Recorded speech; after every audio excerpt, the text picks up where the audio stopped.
नमस्कार दर्शकों, मैं श्वेता शर्मा आप सभी का स्वागत करती हूँ हमारे podcast podcast with astro sisters. आज का हमारा पॉडकास्ट रहेगा दशहरा स्पेशल और हमारे इस पॉडकास्ट की मुख्य अतिथि रहेंगी पूनम यादव जी। पूनम यादव जी केपी एस्ट्रोलॉजी की एक उभरती हुई एस्ट्रोलॉजर हैं। नमस्कार पूनम जी। पूनम जी, आपका हमारे पॉडकास्ट में हार्दिक अभिनंदन है। जी, श्वेता जी, आपका और हमारे सभी दर्शकों को सबसे पहले दशहरे की हार्दिक शुभकामनाएं। पूनम जी, हम ये पूछना चाहेंगे, जैसे कि आज हमारा पॉडकास्ट दशहरा स्पेशल है, हम दशहरे को विजयदशमी भी कहते हैं, ये हम सबको पता है, लेकिन हम इसे विजयदशमी क्यों कहते हैं? आप इसके बारे में हमें अपने विचार बताना चाहेंगे प्लीज? जी बिल्कुल श्वेता जी, आपने बहुत सही कहा कि दशहरा हो और विजयदशमी हो और राम का नाम ना हो, ये थोड़ा सा मुश्किल है। तो हम शुरुआत करेंगे सबसे पहले राम से। एक छोटा सा मंत्र है, हाँ सहस्त्र जी। नाम से जुड़ा हुआ है राम जी का, वो मैं डेली रूटीन में बोलती हूँ, तो अगर आप इजाजत दे तो मैं वो यहाँ हाँ पर जी। भी शुरुआत करेंगे। जी पूनम जी, हम जी पक्का सुनना चाहेंगे। जी।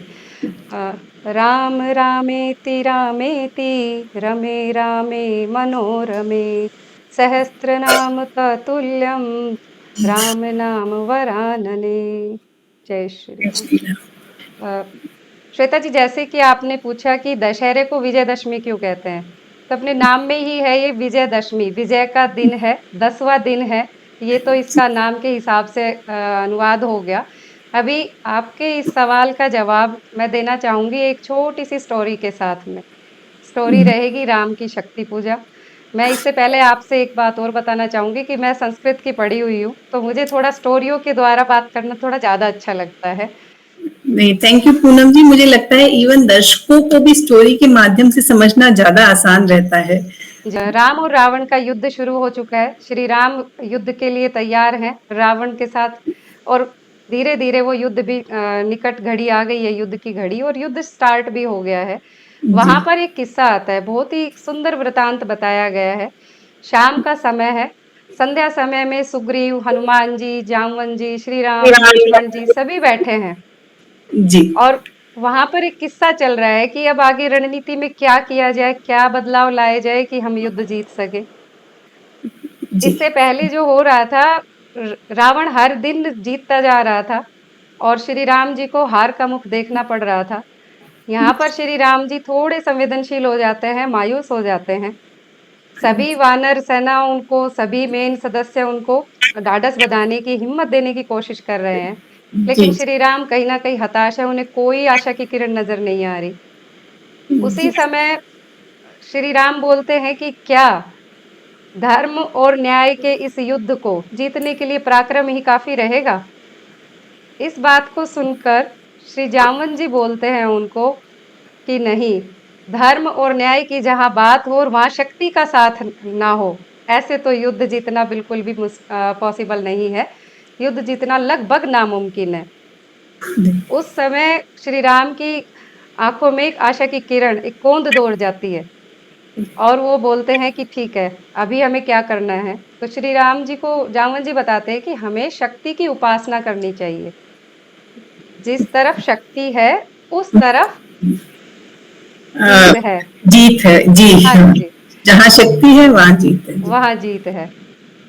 फिर उस समय श्री जामवन जी बोलते हैं कि ठीक है, हम उपासना करेंगे शक्ति की, देवी की उपासना करेंगे, लेकिन जिससे तुम युद्ध कर रहे हो वो कोई आम इंसान नहीं है। हे श्री राम, वो रावण है, वो अपने आप में ज्योतिषी है, ज्ञानी है। तो उसने अगर शक्ति उनका साथ दे रही है, उसका साथ दे रही है, तो कोई छोटी पूजा उपासना नहीं की है उसने। हमें और भी कठिन और हिम्मत के साथ पूजा करनी है, धैर्य के साथ उपासना करनी है, देवी का आह्वान करना है। जी। इसके लिए तय हुआ, श्री जामवन जी बोलते हैं कि पूजा करते समय हमें 108 नील कमल अर्पण करने होंगे देवी को, और देवी को प्रसन्न करना होगा। नील जी। कमल बहुत ही मुश्किल से मिलने वाले कमल होते हैं। ओके, अच्छा, उनको कमल मतलब नील कमल कलर के कारण बोलते हैं या? नहीं, नील कमल देवताओं को बहुत प्रिय होता है, देवी का सबसे प्रिय होता है वो, इसलिए ओके। उनको बोलते हैं। वो इच्छा शक्ति को कहीं ना कहीं संबोधित करते हैं। ओके। जी। जी। जैसे ही उन्होंने पूजा शुरू करी, उसके बाद में उन्होंने आंख बंद करके वो हर मंत्रणा के साथ एक नील कमल अर्पण करते जा रहे थे माता को। ये अ, अलौकिक शक्ति की उपासना की जा रही थी यहाँ पर। जी। जैसे ही नवा दिन आया, नवा दिन आने पर 108 कमल नहीं मिले, 108वां कमल नहीं मिला, 107 कमल मिल गए थे। ओके, मतलब ओके, एक कमल मिसिंग था। एक जी। कमल मिसिंग था। अब श्री राम ऐसे आंख बंद करके देख रहे हैं कमल कहाँ है, कमल आया नहीं, तो उन्होंने तुरंत आंखें खोली और उनको पता चला कि सारे नीलकमल गायब हो गए। अब एक बचा था, वो भी गायब हो गया। यहाँ पर क्या हो रहा है? यहाँ पर शक्ति श्री राम के भक्ति की परीक्षा ले रही है। अच्छा, वो 108 कमल लेके बैठे थे, लेकिन शायद वो समर्पण के टाइम में एक कमल मिसिंग हो गया। हाँ, एक तालाब है, तालाब से वो लेके आते हैं ओके। लेकिन शक्ति को तो भक्ति की परीक्षा लेनी है। हाँ जी। तो ऐसा करते करते वो गायब हो गया। अब श्री राम जी को याद आता है कि बचपन में उनकी माता बोलती थी कि आपके जो नयन है वो कमल नयन के जैसे हैं। श्री राम को उपमा दी जाती है नील कमल के लिए, तो उनको याद आता है कि मेरी माता हमेशा मुझे बोलती है मेरे पास तो 2 कमल हैं, मुझे तो एक ही अर्पण करना है बस। ओके। और वो जैसे ही संकल्प मन में धारण करते हैं कि मैं अपनी एक आंख निकाल के, जो कि कमल रूपी आंख है, हे देवी मैया तुम्हारे चरणों में अर्पण करता हूँ, इतने में देवी प्रकट हो जाती है। ओके। और अच्छा। और बताती है कि बोलो श्री राम तुम्हें क्या चाहिए, मैं तुम्हारी भक्ति से प्रसन्न हूँ। विजय के लिए उनका माँ शक्ति का साथ मिल जाता है। जी। हाँ जी, फिर उसके बाद श्री राम बोलते हैं, हे देवी मैया आपकी कृपा से सब कुछ है मेरे पास, लेकिन धर्म और न्याय की युद्ध में मुझे आपका आशीर्वाद चाहिए। और उस समय देवी उनको बोलती है कि हे श्री राम जाओ तुम्हारी विजय निश्चित है। और ऐसा बोल के वो अंतर ध्यान हो जाती है। और फिर 10वें दिन श्री राम पूर्ण कॉन्फिडेंस पूर्ण अपनी सेना के साथ में लंका पर चढ़ाई करते हैं और इसी तरह से दशहरा मनाया जाता है। रावण को हरा दिया जाता है, अच्छाई की बुराई पर जीत हो जाती है। इसलिए विजय 10वें दिन ही हुई थी और शक्ति के साथ में हुई थी, विजयदशमी बोलते हैं। नहीं, थैंक यू पूनम जी, इतनी अच्छी जानकारी को इतनी रोचक कहानी के साथ आपने जो हमें बताया है। और मैं आभार। नहीं, मैं जी आशा करती हूँ शायद ये स्टोरी हमारे दर्शकों को भी पता नहीं होगी, उनको भी ये स्टोरी सुन के बहुत अच्छा लगा होगा। एंड थैंक यू पूनम जी। हाँ अच्छा जी। पूनम जी, मतलब जैसे हम दशहरा पे चर्चा कर रहे हैं, तो मैं एक और आपसे पूछना चाहूंगी कि दशहरा, जैसे इंडिया तो कंट्री ऑफ डाइवर्सिटी है, यहाँ पे जी तो हर प्रांत में मतलब हर 10 किलोमीटर पे पानी कुछ बदल जाता है, भाषा बदल जाती है। जाती है। जी तो दशहरा भारत के विभिन्न प्रांतों में कैसे मनाया जाता है, आप इस पे हमें थोड़ा सा अपनी जानकारी देंगे? जी प्लीज। बिल्कुल। श्वेता जी, जैसे कि आपने कहा कि हम भारत देशवासी हैं, धर्मनिरपेक्ष देश है। यहाँ पर सबसे अच्छी बात है कि हम अपने धर्म, अपनी पूजा पद्धति सबको साथ में लेके चलते हैं, भाईचारे की भावना रखते हैं। हमारे गीता में भी बोला गया है ना, वसुधैव कुटुम्बकम, कि पूरी जी। पृथ्वी हमारा एक परिवार है। तो कहीं न कहीं भारत मुझे लगता है उस चीज़ को मानता है और बहुत लकी हम कि हम भारत देश में वासी हैं, भारत देश के रहने वाले नागरिक हैं। अभी बात करते हैं आपके दशहरे के टॉपिक पर। तो दशहरे को जैसे आप देखोगे श्वेता जी कि उत्तर भारत में अगर आप आते हो, नॉर्थ में आपको जगह-जगह बहुत बड़े-बड़े पुतले हाँ रावण के जलने को देखने को मिलेंगे। जी। रावण मतलब बचपन से ही मैं तो जैसे नॉर्थ की हूँ, तो हम हाँ बचपन से जी, ही रावण दहन देखते हुए बड़े हुए बिल्कुल, हैं। जी। बिल्कुल। अगर आप थोड़ा-सा ईस्ट की तरफ आ जाएँगे, तो ईस्ट में इन दिनों में नवदुर्गा, दुर्गा का पूजा होती है, काली हाँ मैया की पूजा होती है, दुर्गा पूजा होती है और 10वें दिन हम जी। दुर्गा मैया का विसर्जन भी करते हैं, बंगाल में जो होता है। हाँ जी। हाँ जी। अब बन- जी, आगे बढ़े? हाँ जी, हाँ जी पूनम जी, ओके, मतलब मुझे बंगाल लगा एंड आपका कोई असम में। सवाल था। हाँ जी। जी। अब अगर हम आते हैं साउथ में, वाह जी वाह! साउथ का क्या कहना? दशहरा मैसूर का। वो तो वर्ल्ड फेमस है, जैसे बिल्कुल, मैसूर का। जी। बिल्कुल। जिस समय अगर आप आकर देखेंगे तो आपको मैसूर नगरी दुल्हन के जैसी सजी हुई मिलेगी। जी पूनम जी, हम यहाँ तो पर जी, उसमें ही देखते हैं। जी, बिल्कुल। मतलब रात का अगर आप सीन देखने जाओगे ना, बहुत ही मनोरम सीन है, बहुत सुंदर दृश्य वहाँ पर देखने को मिलता है। और दिन के समय वहाँ पर रामलीलाएँ देखने को मिलती है, जो कि पूरे भारत में ही कहीं न कहीं देखने को मिल जाती है।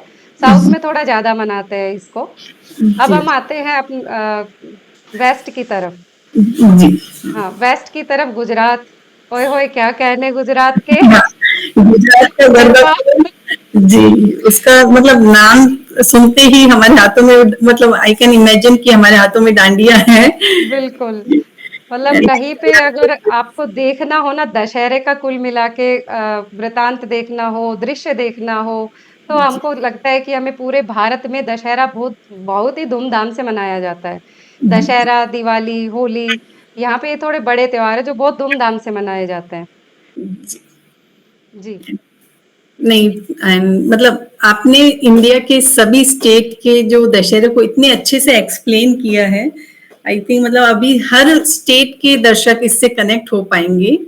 जी, नहीं, थैंक यू बिल्कुल। पूनम जी, मतलब आज हमें काफी सारी रोचक जानकारियां मिल रही हैं। इवन मैसूर का दशहरे के बारे में हमने सुना है, लेकिन आपने जिस तरह बताया तो हम इमेजिन कर सकते हैं जी, कि वो बिल्कुल। कितना सुंदर होगा। आखिरी में मैं एक और सवाल करना चाहूंगी कि जैसे हमने सुना है कि विजयदशमी पे आयुध पूजा भी होती है, मतलब कहीं कहीं इसे शस्त्र पूजा भी कहते हैं, जी। तो वो किस लिए की जाती है?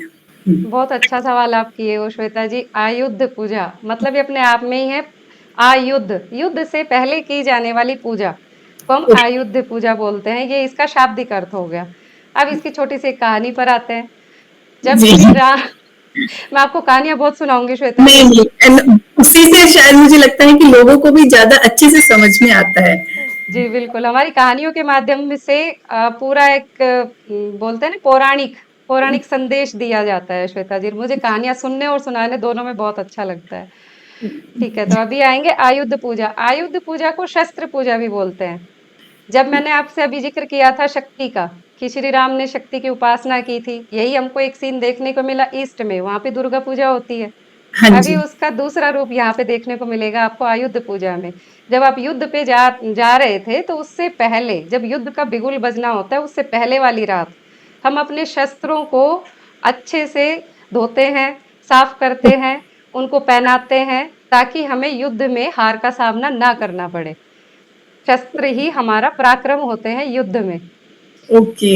ये इसका एक पॉइंट हो गया। दूसरा पॉइंट होता है कि इसमें जब भी हम शस्त्रों की पूजा करते हैं, मतलब शस्त्रों को पहनाना, उनके लिए धार लगाना, वो सब एक बात है, लेकिन पूजा का क्या महत्व है? पूजा का महत्व है कि जब हम शस्त्र उठाते हैं हाथ में, तो हमें शक्ति की जरूरत होती है।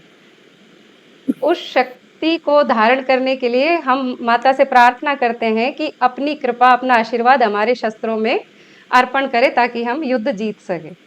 ओके। नहीं, थैंक यू पूनम जी। जी। एंड लेकिन पूनम जी, अब तो जैसे हम लोग युद्ध करने नहीं जाते हैं, स्पेशली आम इंसान तो युद्ध के लिए नहीं जाता है, जी। तो उनके लिए शस्त्र पूजा का क्या महत्व रहेगा? मतलब उन्हें क्या करना चाहिए इस दिन? जी श्वेता जी, आयुध पूजा पहले क्या था कि बाहर थे जी, हम युद्ध दुश्मन के हमारे। लिए, हाँ जी। कृष्ण के सामने कंस खड़े थे, श्री राम जी के सामने रावण खड़े थे। अभी वो सब कुछ हमारे अंदर आ गया है। तो सबसे पहले तो युद्ध हमें ही करना है, हमें अपने शस्त्र खुद ही हाँ, रेडी करने हैं। हमारी लड़ाई हमसे ही है जी। बिल्कुल, कहीं न कहीं हमसे ही है। जैसे कि अगर हम इसको अब ज्योतिषीय अंकलन देना चाहें, तो जो छठा घर बोलते हैं कुंडली का, वो होता है रोग, रिपु, ऋण। वो किससे आते हैं? वो हमारे अंदर बैठी हुई भावनाओं से आते हैं। लोभ हो गया, लालच हो गया, ये सभी भावनाएँ जागृत हो जाती है। षड जो रिपु होते हैं, वो सब स्टार्ट हो जाते हैं। हमें कहीं न कहीं उन्हीं से ही इनका सामना करना होता है। अब आपके सवाल पे आते हैं। आपका सवाल है कि आज के संदर्भ में इसको कैसे देखें? तो एक स्टूडेंट देखते हैं। स्टूडेंट का क्या है? विद्यार्थियों के क्या शस्त्र होते हैं? उनका पेन, स्टेशनरी, उनकी किताबें, वो जो लिख सकते हैं अपना बात को, अपने विचार को अपने पेपर पे लिख सकते हैं, वही तो कल जाके एक युद्ध का काम करती हैं। ऐसे हाँ ही जी। अगर जी, ऐसे ही अगर वर्किंग प्रोफेशनल्स को हम देखेंगे, वर्किंग प्रोफेशनल्स का हथियार क्या हो गया? उनके लैपटॉप हो गए, उनके फ़ोन्स हो गए। कहीं न कहीं वही तो हमारी इच्छाएँ पूर्ति करते हैं। जी, आज के टाइम में तो उनके बिना तो हमारा मतलब मॉर्निंग टू इवनिंग उन्हीं के साथ इवनिंग भी नहीं, नाइट तक उन्हीं के साथ बिल्कुल। रहना है। बिल्कुल जी। अभी एक और इंटरेस्टिंग चीज़ आपको बताना चाहूँगी, एक रोचक किस्सा समझ लीजिए, एक तथ्य समझ लीजिए। साउथ में जब आप आओगे ना श्वेता जी, तो हाँ जी। साउथ में आपको देखने का मिलेगा कि आयुध पूजा करते हैं तो वाहनों की पूजा करी जाती है। हर कोई किसी न किसी जिसके जैसे भी उनका इच्छा पूर्ति के लिए जो भी साधन आते हैं उनकी सभी पूजा करते हैं। जी। आपके स्कूटी हो गया, बाइक हो गई, कार हो गई, बसेज होगी, सभी पे आप देखोगे ऐसे लंबी-लंबी तोरण लगी होती है, माला लगी होती है, नारियल चढ़े होते हैं। बहुत सुंदर तरीके से पूजा करी जाती है।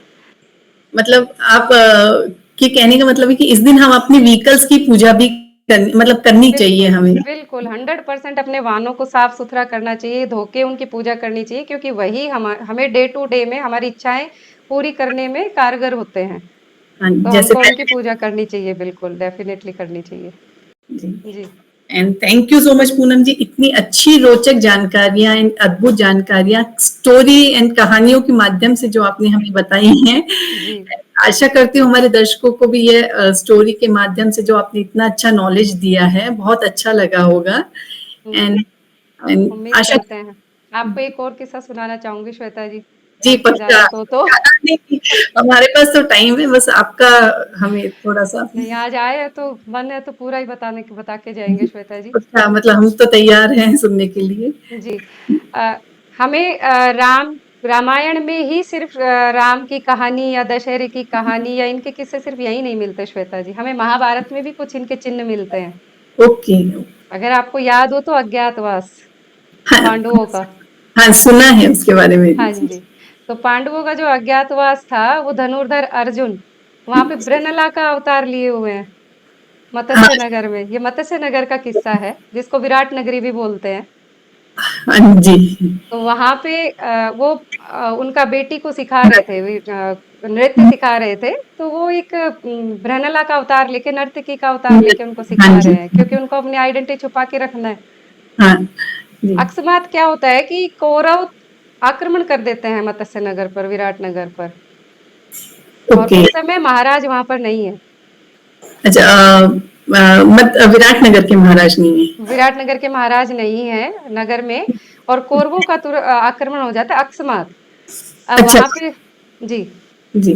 जी वहां पे जो उनके राजकुमार होते हैं विराट, वो बहुत घबरा जाते हैं कि क्या करें।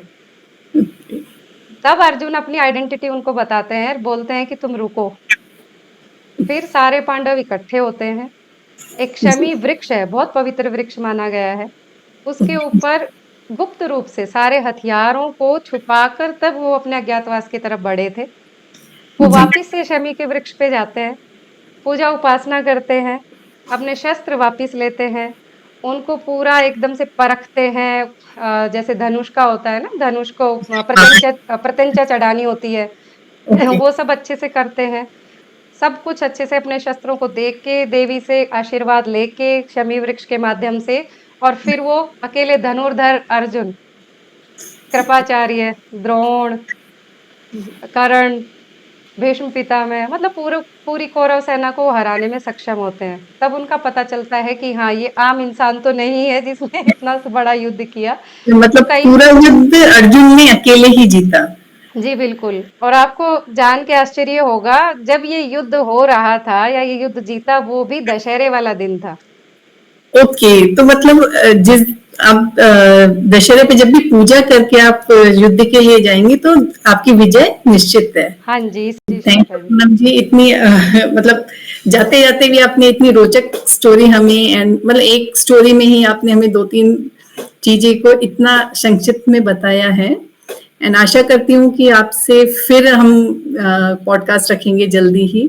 जी, बिल्कुल। आप सभी का बहुत-बहुत धन्यवाद। Shweta thank ji you. मुझे जब भी बुलाएँगी, जब भी किस्से कहानियाँ सुनने को मिलेगी, ये मैं आपको बता सकती हूँ। मुझे किस्से कहानियाँ बहुत पसंद है।